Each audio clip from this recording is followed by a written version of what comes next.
Kalau di unit link, kita itu membayar premi yang sudah dihitung sedemikian rupa. Jadi di unit link itu ada sistem yang bisa menghitung berapa premi yang kita bayarkan setiap tahunnya secara flat sampai batas usia tertentu. Nah, apa yang membedakan asuransi kesehatan murni dengan asuransi unit link dalam hal pembayaran premi ini?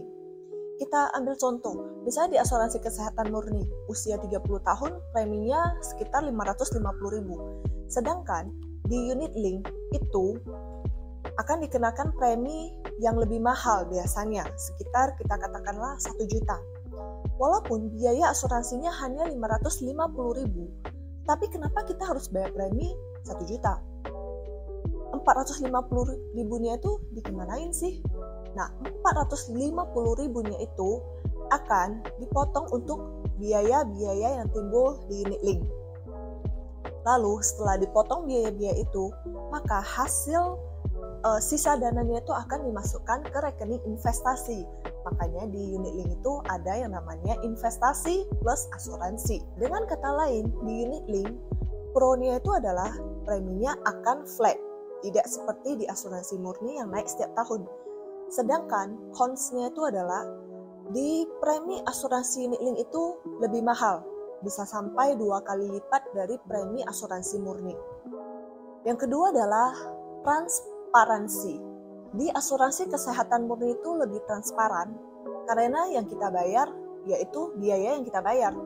Misalnya nih, kita masuk bengkel kena 500.000, ya udah kita bayar 500.000. Kita tidak bayar 1 juta dengan anggapan 500.000-nya untuk bayar biaya servis mobilnya, 500.000-nya lagi untuk disimpan untuk kemudian dipakai di kemudian hari.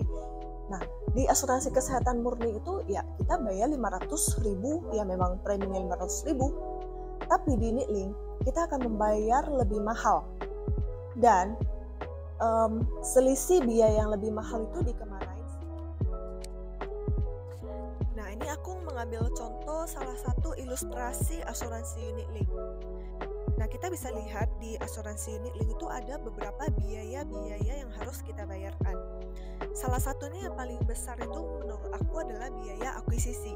Ini berlaku di semua asuransi unit link. Bahkan ada asuransi unit link yang mengambil biaya akuisisi sampai tahun kelima. Ini salah satu contoh yang hanya mengambil biaya akuisisi di 1 tahun pertama, yaitu 50%. Ya, artinya dari premi yang kita setorkan, 50%-nya ini akan dipakai oleh perusahaan asuransi, dipotong sebagai biaya akuisisi mereka. Dan di tahun kedua ini sudah 0%, artinya di tahun kedua mereka sudah tidak memotong biaya akuisisi. Lalu biaya lainnya itu adalah biaya administrasi, ada senilai 27.500 per bulan. Lalu apabila kita mau mengambil dana investasi kita, maka kita akan dikenakan biaya penembusan polis atau biaya penarikan. Nah, ini adalah persen-persenannya di sini. Lalu ada biaya lain lagi, yaitu kalau misalnya kita mau mengganti atau kita mau switching dana investasi kita, itu juga dikenakan biaya senilai 1% dari jumlah dana investasi yang dialihkan. Lalu ada juga biaya pengelolaan dana investasi. Ya, artinya di unit link ini kan dana kita diolah di investasi dan diolah oleh manajer investasi kan. Makanya ada biaya pengelolaan senilai maksimum 2,83%, yaitu dipotong dari dana investasi kita. Lalu ada juga biaya pemeliharaan polis senilai 0,6%. hanya di 7 tahun pertama.